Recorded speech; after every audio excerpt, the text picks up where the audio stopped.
मुख्य समाचारों के बाद अब खबरें विस्तार से। उप मुख्यमंत्री अरुण साव ने नवा रायपुर में निर्माणाधीन छत्तीसगढ़ विधानसभा के नए भवन के अंतिम कार्यों का निरीक्षण किया और लोकार्पण की तैयारियों का जायजा लिया।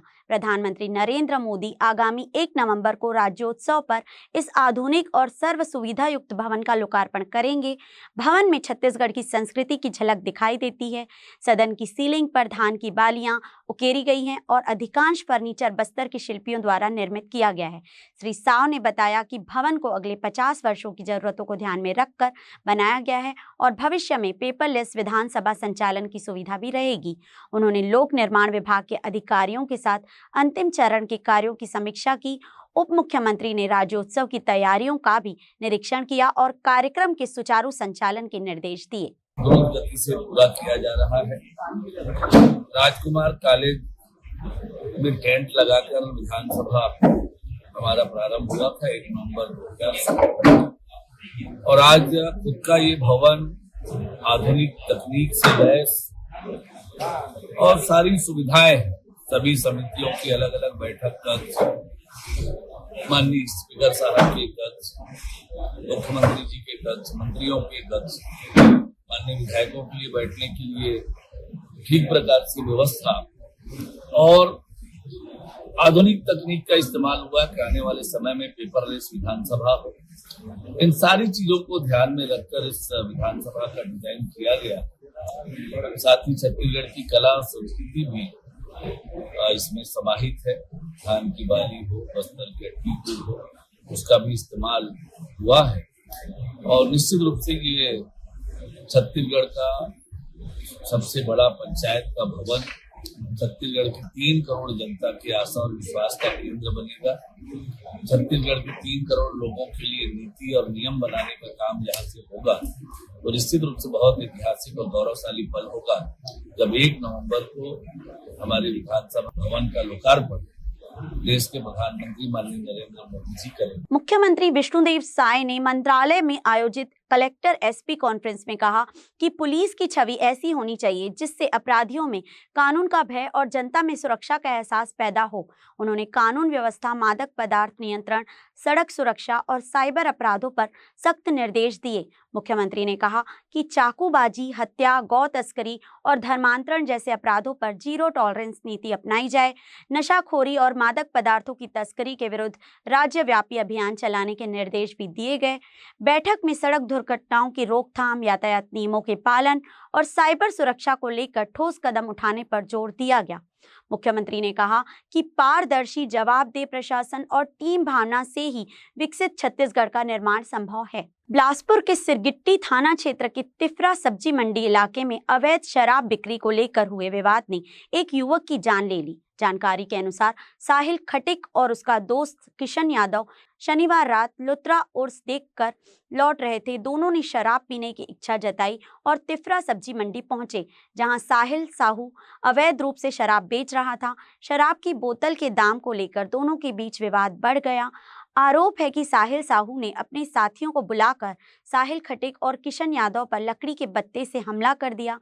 हमले में साहिल खटिक गंभीर रूप से घायल हो गया और इलाज के दौरान उसकी मौत हो गई, जबकि किशन यादव गंभीर हालत में सिम्स अस्पताल में भर्ती है।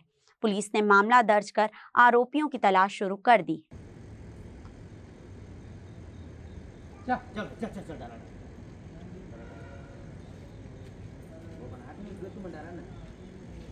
चला भाई आजा पकड़ ले चल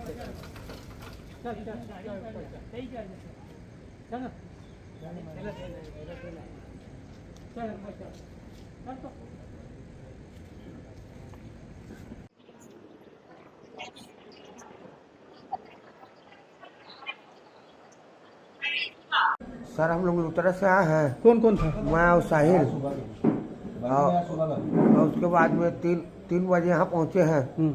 4 बजे पीने गए दारू तो 250 रुपये में काउंटर दिया है और उसके बाद में बोला तू मेरा पहचानता नहीं है, 250 रुपये में दे रहा काउंटर। उसके बाद भड़ा भरे लोग चालू कर दिए मारने। कौन थे लोग मारने? अरे वही के लड़के लोग। नाम हम जानता हूँ? नाम नहीं जानता, साहिल को जानता हूँ बस। कहाँ किस भट्टी में शराब है?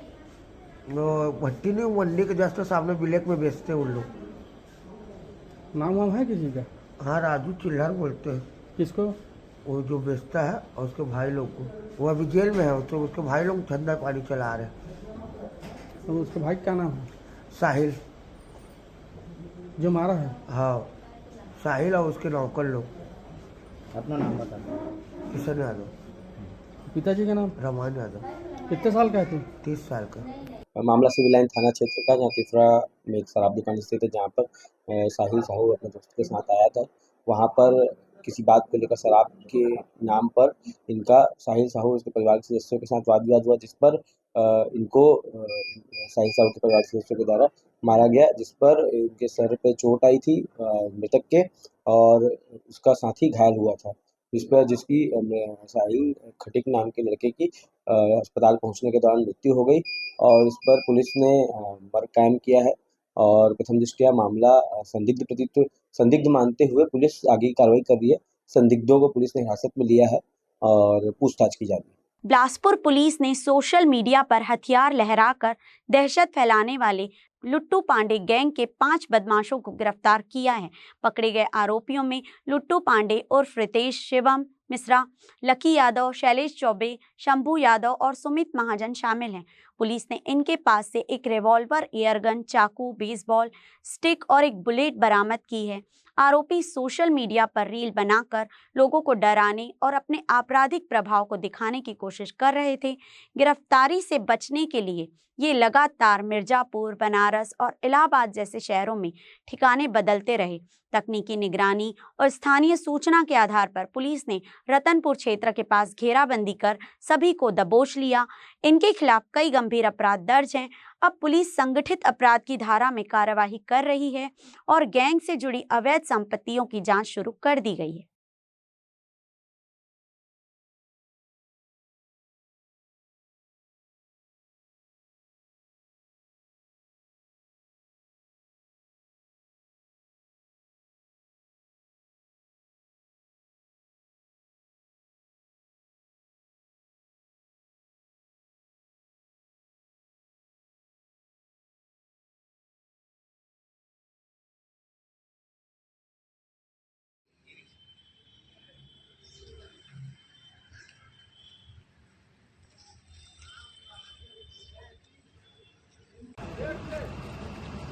भैया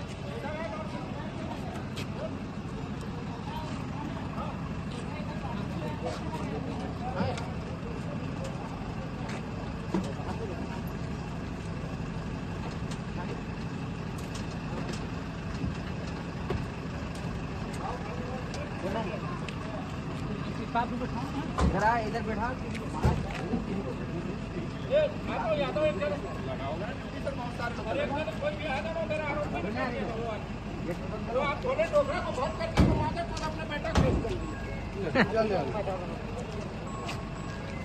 ये कॉपीराइट आ गया ना, गाली बक रहा है।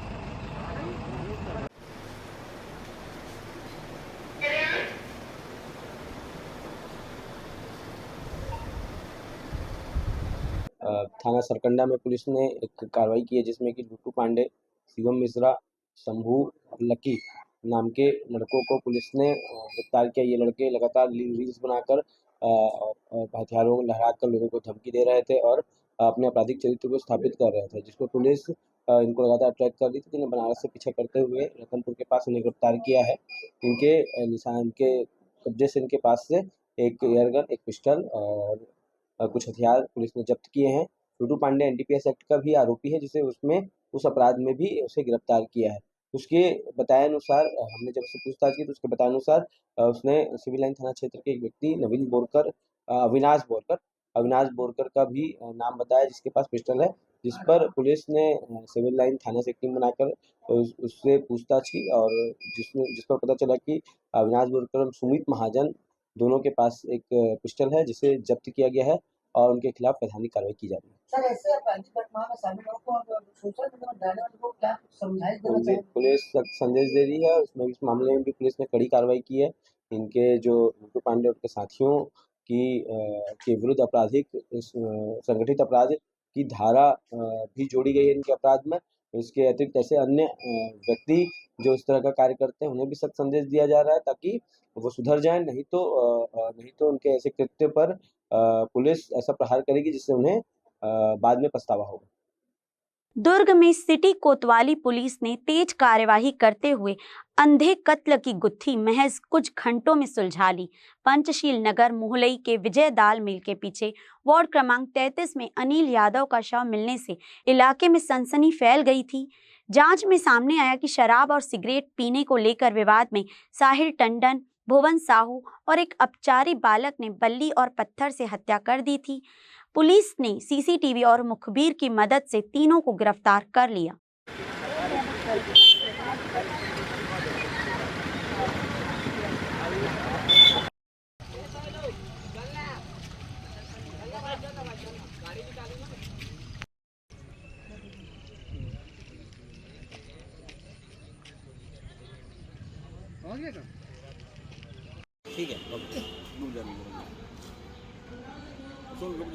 हाँ लो लो।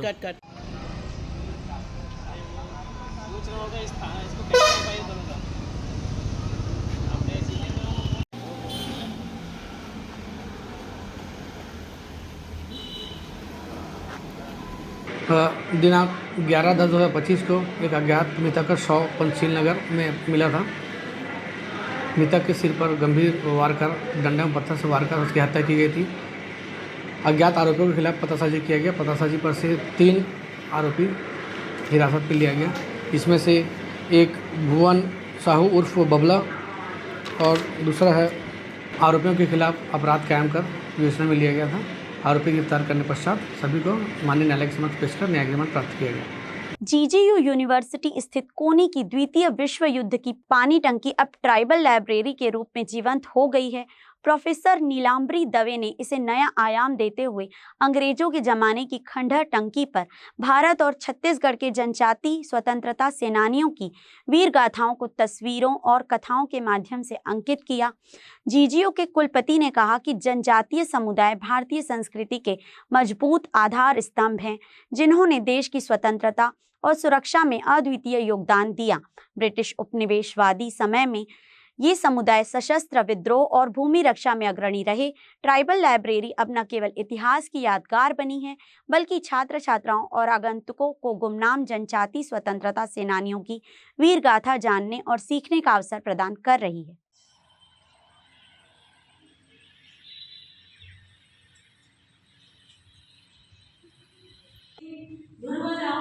और ये संत भैया सारे लोग चित्र से मेरा मुस्लिम वाली मैं भी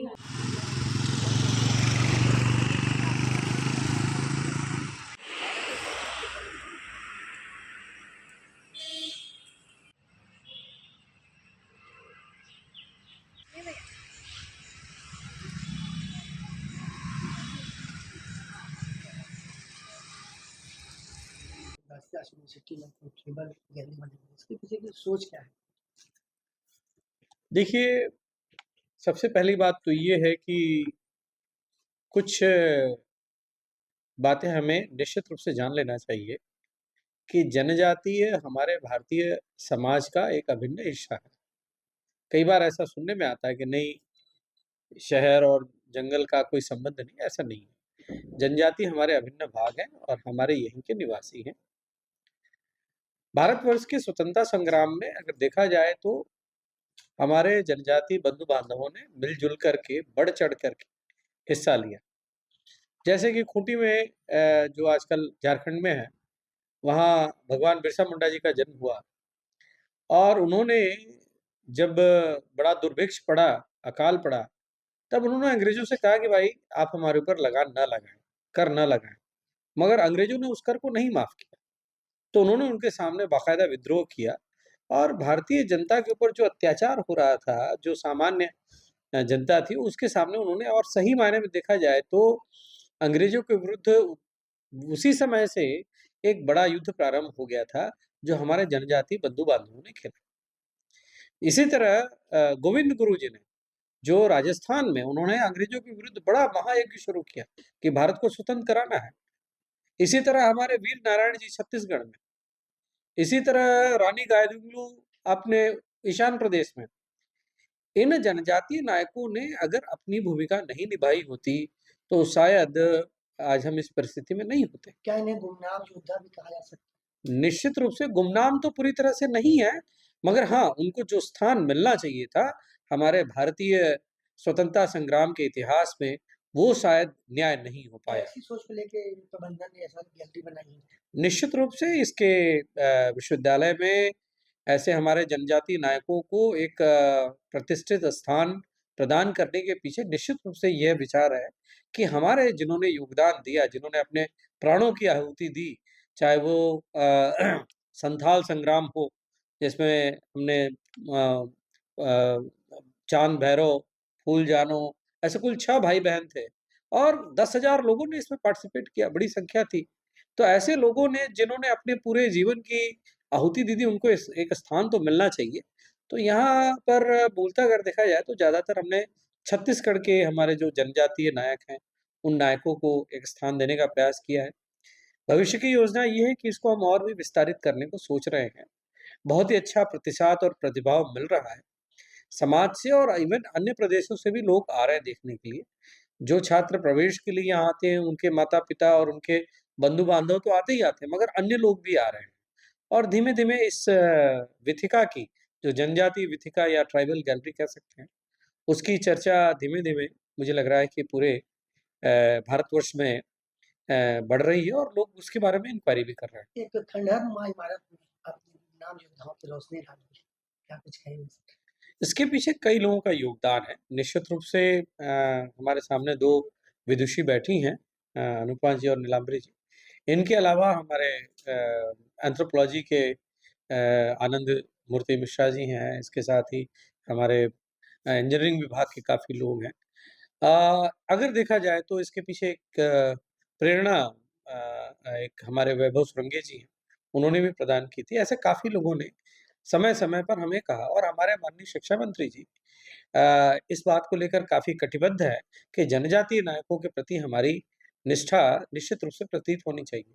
और उनकी प्रेरणा से ही मैंने पहली जो पुस्तक जनजातीय विषय पर संपादित की थी, जो भगवान बिरसा मुंडा जी के ऊपर है और उसका विमोचन भी हमारे माननीय शिक्षा मंत्री जी ने किया था। तो माननीय मंत्री जी का भी ये मानना है कि हमें जनजातीय लोगों को योग्य स्थान देना चाहिए। तो ऐसे काफ़ी सारे लोगों ने मिल कर के निश्चित रूप से कि चूँकि मैं चेयर में बैठा हूँ तो लोग मेरे नाम को क्रेडिट देते हैं, मगर इस विथिका को बनाने में काफ़ी सारे लोगों ने, विश्वविद्यालय के अनेक लोगों ने और विश्वविद्यालय के बाहर के लोगों ने भी अपने योगदान दिया है प्रत्यक्ष और परोक्ष रूप से, तब जाकर ये चीज़ मूर्त रूप में आई है। ये एक ऐसी यूनिवर्सिटी है, पहली छत्तीसगढ़ की ऐसी यूनिवर्सिटी से भी पर्पस का ब्रांड मिला है।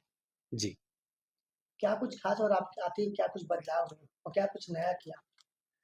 देखिए, कोई भी बदलाव रातों-रात नहीं होता है। निश्चित रूप से मेरे पूर्व कुलपतियों ने भी कुछ काम अच्छा किया होगा। केवल अगर मैं ये कह दूँ कि मेरे आने से ये डबल प्लस प्राप्त हो गया, तो ये थोड़ा-सा अतिशयोक्ति होगी। हर व्यक्ति आता है, अपने हिस्से की ज़िम्मेदारी निभाता है। तो मेरे पूर्व के जो 2 अन्य केंद्रीय विश्वविद्यालय के समय में कुलपति रहे हैं या जो इंचार्ज कुलपति रहे हैं, उन लोगों ने अपनी समझ और अपनी दृष्टि के हिसाब से प्रयास किया था। मैंने उसी चीज़ को और आगे ले जाने का प्रयास किया।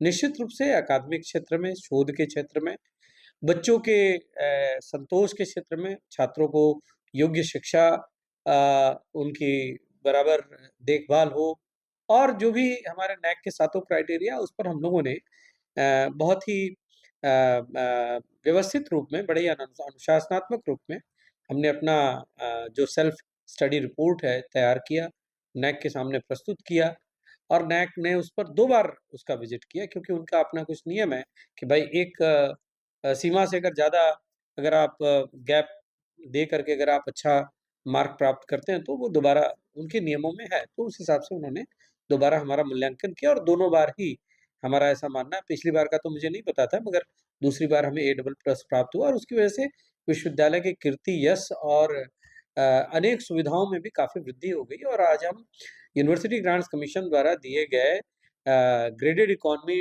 ग्रेड 1 जो कैटेगरी 1 आता है, उसमें हमें रखा गया है। उसके कारण से हम अपने कोर्सेज़ को प्रारंभ स्वयं कर सकते हैं। हमने ओडीएल ऑनलाइन डिस्टेंस लर्निंग का प्रकोष्ठ भी चालू कर दिया और ऐसी अनेक चीज़ें हो रही हैं और लगातार हमें रिसर्च के लिए भी केंद्र सरकार से, डीएसटी से और एएनआरएफ से हर जगह से फंड प्राप्त हो रहे हैं। अनेक एजेंसियां हमारे साथ आ रही हैं और ये विश्वविद्यालय पूरे छत्तीसगढ़ के लिए एक सम्मान और प्रतिष्ठा का विषय बना हुआ है। मुझे लगता है कि A++ आने के बहुत सारे लाभ प्राप्त हुए।